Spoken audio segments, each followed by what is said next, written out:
สวัสดีค่ะ วันนี้เราก็จะไปทริปนิวคาสเซิลกันนะ มี2 วัน1 คืนค่ะ เริ่มแรกเลยก็ต้องไปเติมน้ำมันกันก่อนเนาะ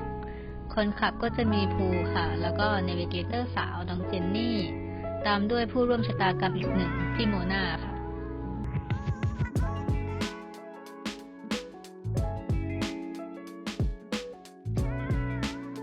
สำหรับใครนะคะที่ไม่เคยรู้จักนิวคาสเซิลเลยนิวคาสเซิลนี่เป็นเมืองท่าที่อยู่เหนือซิดนีย์ขึ้นไปนะคะตามในภาพเลยจะเป็นเมืองที่มีทะเลเยอะมากนะแล้วจุดแรกที่เราจะไปกันวันนี้ก็คือนิวคาสเซิลบีชค่ะตามที่วงในภาพเลยซึ่งเราสามารถเดินจากนิวคาสเซิลบีชไปที่น็อกซ์บี้บีชได้ค่ะ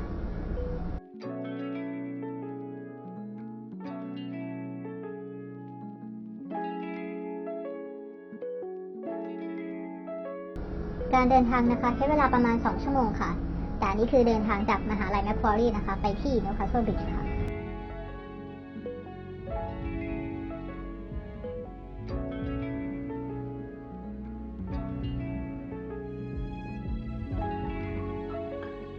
รถยนต์ที่ใช้ครั้งนี้นะคะก็เป็นรถยนต์จากแอป Car Next Door ค่ะซึ่งก็มีปัญหาที่เจอตอนใช้เหมือนกันแต่เดี๋ยวเราจะไปเล่าต่ออีกทีนึงนะคะ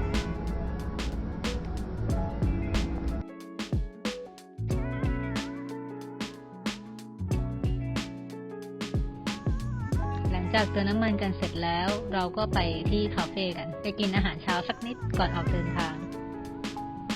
พอถึงเวลาออกเดินทางจากแมคควอรีแถวๆนั้นนะคะ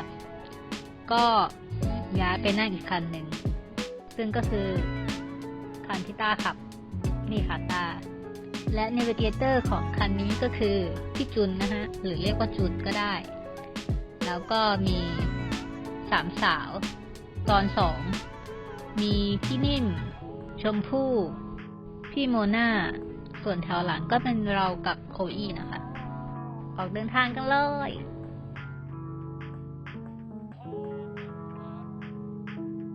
สถานที่แรกที่เราแวะกันนะคะก็เป็นชายหาดนิวคาสเซิลค่ะ ชายหาดสวยมาก แล้วก็คลื่นค่อนข้างที่จะใหญ่ด้วย คนก็เลยชอบมาเล่นเซิร์ฟกันที่นี่ด้วยค่ะ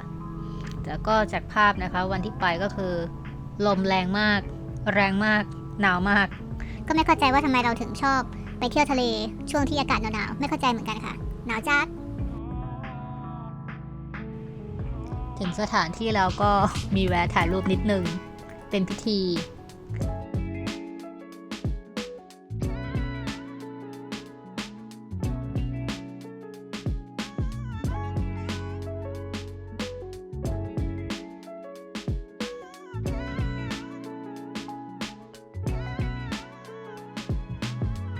พอเป็นพิธีเสร็จเตรียมตัวกลับค่ะ ขึ้นรถ เพราะว่าอะไร หนาวค่ะ จากเว็บไซต์นะคะ เราสามารถเดินจากชายหาดนิวคาสเซิลเนี่ยไปถึงชายหาดนอบบี้ได้เลยค่ะ ใช้เวลาประมาณ15 นาที ก็จะเห็นวิวต่างๆ แต่ว่าวันนั้นเนี่ยเหมือนจะไม่ได้เดินไปถึงชายหาดนอบบี้นะคะ เหมือนแค่เดินไปสุดนิดนึงค่ะ เพราะว่าอากาศหนาวมาก ไม่สู้ค่ะ ต่อมาจุดที่2นะคะขับวนๆแถวนั้นแล้วก็ไปเจอเหมือนเป็นศาลาไหมภาษาไทยใช่แหละเป็นศาลาค่ะตรงนั้นเนี่ยอากาศดีมากไม่หนาวเกินไปแล้วก็ลมไม่แรงด้วยค่ะก็เลยแวบสักแชะหนึ่งเหมือนเดิมแล้วก็รออีกคันมาค่ะด้วยความหิวของพวกเรานะคะก็เลยหาใน Google Map เลยมีร้านอะไรเปิดแถวนั้นบ้างนะก็ไปเจอว่ามีร้านอาหารญี่ปุ่นก็เลยอยากกินราเมงกันก็เลยเดินเลยตอนเดินเพื่อนก็บอกว่าประมาณ1 โลคำว่า1 โลเนี่ยเราก็เข้าใจว่ามันควรจะไม่ได้ไกลขนาดนั้นหรอกมั้งแต่พอเดินจริงก็ไกลอยู่นะ แต่ก็นั่นแหละวิวข้างทางสวยดีค่ะชอบมาก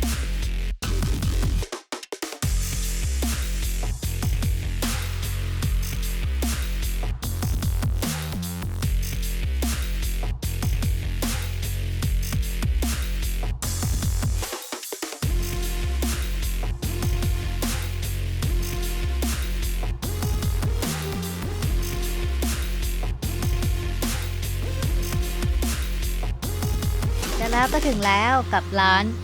ซูชิเน็ตหรือซูชิเน็ตช่างมันเถอะเอาเป็นว่าเป็นร้านญี่ปุ่นนั่นแหละนะกับข้าวมื้อนี้ก็คือเป็นราเมงปลอมนะคะเป็นราเมงที่กินไปแล้วนี่มันเส้นมาม่าชัดๆแต่ก็นั่นแหละไม่มีอะไรอื่นให้กินแล้วก็เลยรับประทานกันไปค่ะแต่ร้านเขาตกแต่งดีมากเลยนะไม่ถึงแบบเอาเป็นว่ารูปแบบการตกแต่งของร้านเนี่ยมันดีมากเลยสวยงามซึ่งพี่นิ่มก็บอกว่าจริงๆแล้วร้านนี้เหมือนจะรับแค่เทคโอเวมั้งคะมันก็คงไม่ค่อยมีใครมานั่งกินหรือเปล่านะเพราะว่าตอนเข้าไปร้านก็ดูไม่ค่อยมีคนต่อไปเราก็ไปกันที่ Coles กับ Woolworths กันนะคะก็คือไปซื้อของก่อนเข้าบ้านนั่นเองจริงๆจองที่พักอ่ะมันควรจะต้องเข้าที่พักตั้งแต่เที่ยงไม่ก็บ่ายแล้วเนาะแต่ว่ากว่าเราจะมาถึงนิวคาสเซิลเนี่ยก็เย็นๆแล้วบ่ายๆเย็นๆแล้วมาเที่ยวถึงทะเลจะขาดไม่ได้ก็การทำบาร์บีคิวใช่ไหมคะก็แยกกลุ่มกันเลยว่ากลุ่มเนี้ยไปซื้อเนื้อสัตว์นะกลุ่มนี้ไปซื้อผักนะแล้วก็กลุ่มนี้ไปซื้อเครื่องดื่มค่ะจริงๆอยากถ่ายผลไม้ถ่ายอะไรมาให้ดูด้วยนะแต่ว่าถ่ายไปสักแป๊บหนึ่งเจ้าหน้าที่เดินมาบอกแหละคุณถ่ายไม่ได้นะคุณถ่ายไม่ได้นะโอเคจบค่ะจริงๆแล้วอ่ะกะว่าจะต้องถ่ายบ้านตอนไปถึงแต่ลืมค่ะหิวถึงปุ๊บลืมเลยลืมทุกอย่างนั่งกินจะจดใจจดจ่อรอกินอย่างเดียวไม่ได้ถ่ายวิดีโอเลยเพิ่งมาถ่ายวิดีโอตอนวันถัดมาที่ออกจากบ้านพักนี่เองซึ่งบ้านเนี่ยเป็นบ้านที่ราคาดีมากคือดีมากจริงๆคือถ้าเกิดเทียบกับบ้านในละแวกเดียวกันนะคะจองคืนหนึ่งเนี่ยตก$1,000 กว่าเลยนะคือแพงอะแต่ว่าหลังเนี้ยเราได้มาในราคาแค่500นิดๆเองค่ะแล้วคือ facility ดีมากเลยนะมีห้องนอนอยู่1 2 3มีห้องนอนอยู่ 3-4 ห้องเลยค่ะแล้วก็ห้องน้ำ2ห้องซึ่งบ้านเนี่ยมองเผินๆน่ะเป็นบ้านชั้นเดียวแต่ว่ามีบันไดลงไปข้างล่างเป็นห้องใต้ดินด้วยค่ะ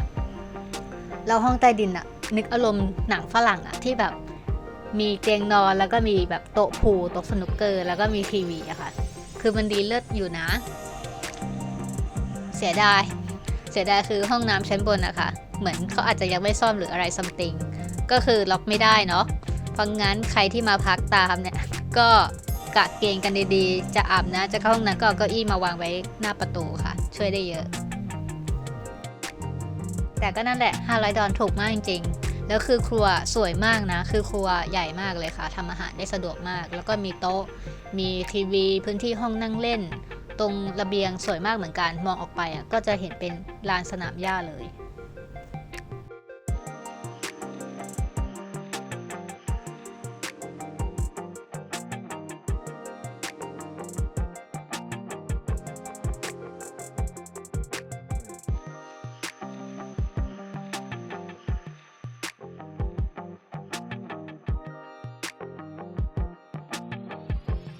ทีนี้เราก็จะกลับบ้านกันแล้วค่ะทุกคนเก็บของเตรียมของขึ้นรถแต่ก่อนจะไปนั้นเราก็ไปหาร้านคาเฟ่กินกาแฟสักหน่อยนะคะเพราะว่ามี Coffee Addicts หลายคนมากในแก๊งนี้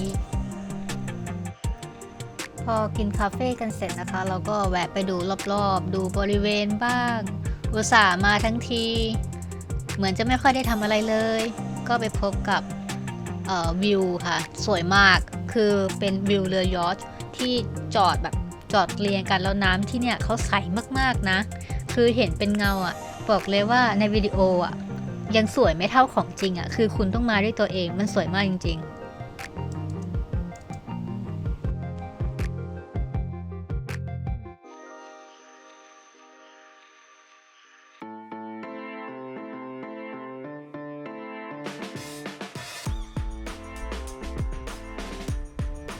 แล้วเราก็ไปกันต่อที่ Oyster Farm นะคะก็คือสิ่งหนึ่งเนี่ยที่โด่งดังมากในนิวคาสเซิลคือการที่ไปกินหอยค่ะแล้วก็ขี่อูฐแล้วก็เล่นสโนว์บอร์ดนะคะบนทรายคือจากเนินทรายถ่ายลงมาข้างล่างนั่นเองอันนี้ก็เป็นที่ฟาร์มหอยออยสเตอร์นะคะราคาหอยก็จะเป็นตามในภาพเลยคือประมาณ$19นิดๆนะคะ แต่เขาจำไม่ได้อะว่าต่อแพ็คหรือต่อโล ขอโทษนะ ขอโทษนะแต่น่าจะต่อครึ่งโลหรือต่อโลนะ ไม่มั่นใจเหมือนกันนะ เอาเป็นว่าถ้าเกิดใครไปตามรอยนะคะ ฝากมาบอกด้วย คอมเมนต์บอกนะหรือเธอจะอัดคลิปใหม่ก็ได้นะ อัปเดตข้อมูลนะ โอเค แต่ว่าถ้าหารกัน13คนราคาก็ออกมาน่ารักอยู่ค่ะ เดี๋ยวค่าใช้จ่ายอะค่ะจะไปสรุปไว้ท้ายคลิปเนาะ มารีวิวรสชาติหอยดีกว่า คือหอยอะไม่คาวเลยนะ คือหอยมันอาจจะไม่ได้ใหญ่แบบบ้านเราอะเนาะ แต่แบบเป็นหอยที่กินแล้วแบบไม่คาวเลย แล้วก็บางตัวก็หวาน บางตัวก็จืด แล้วแต่ดวงนะ แต่ที่เรากินก็คือถือว่าโอเคเพราะมันไม่คาว แล้วก็สดมาก แต่ว่าแนะนำเลยนะว่าให้ซื้อกระเทียมเจียวแล้วก็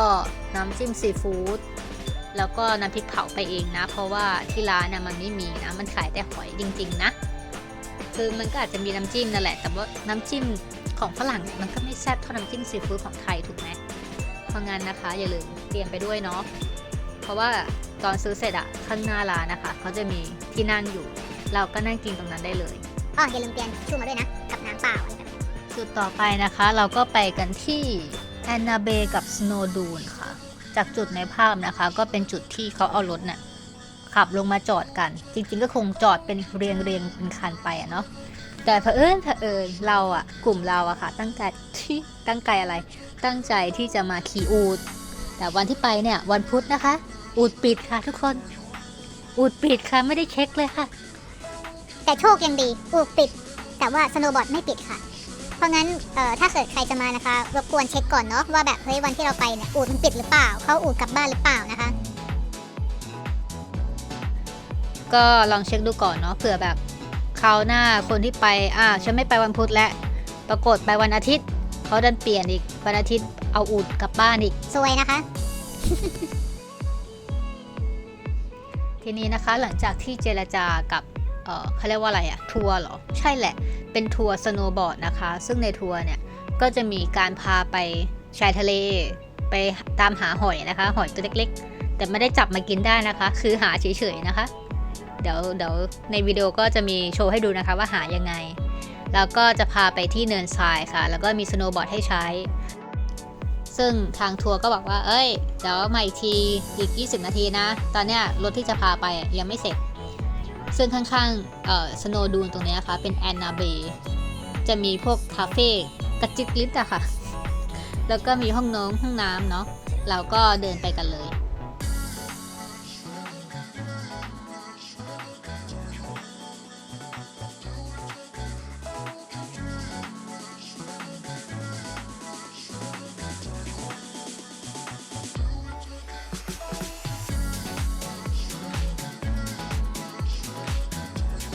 หลังกลับจากคาเฟ่มานะคะเราก็ไปรวมตัวกันที่ลานจอดรถเหมือนเดิมเพื่อขึ้นรถนะคะเขาจะมีรถ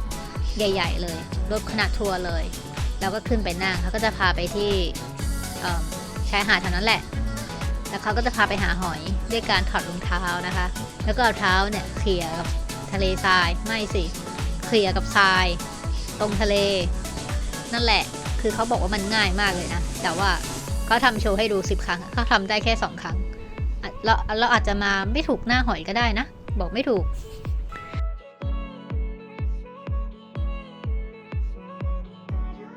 หลังจากนั้นนะคะเขาก็จะพาเราขึ้นรถอีกทีหนึ่งแล้วก็ขับไปที่เนินทรายซึ่งค่อนข้างที่จะสูงนะคือส่วนตัวเรารู้สึกเฉยๆแต่ว่าสำหรับคนที่แบบไม่ชอบเล่นเครื่องเล่นหวาดเสียวเขาก็จะไม่ชอบอย่างเช่นพี่เนมเขาก็ไม่ค่อยชอบเล่นเครื่องเล่นหวาดเสียวอยู่แล้วเขาก็จะรู้สึกกลัวนะคะแต่จริงมันสนุกมากเลยนะเขาก็จะมีสอนว่าทำยังไงถึงจะลงไปได้ปลอดภัยอะไรแบบเนี้ยก็ดีค่ะสนุกดีแต่ส่วนตัวเราเล่นแค่อย่างละรอบพอเหนื่อยค่ะเหนื่อยขาขึ้นขาลงมันแป๊บเดียวไงขาขึ้นมันเหนื่อยหอบเลยนะทีนี้ก็ตบท้ายนะคะด้วยบรรดาแก่งนะถ่ายลงมา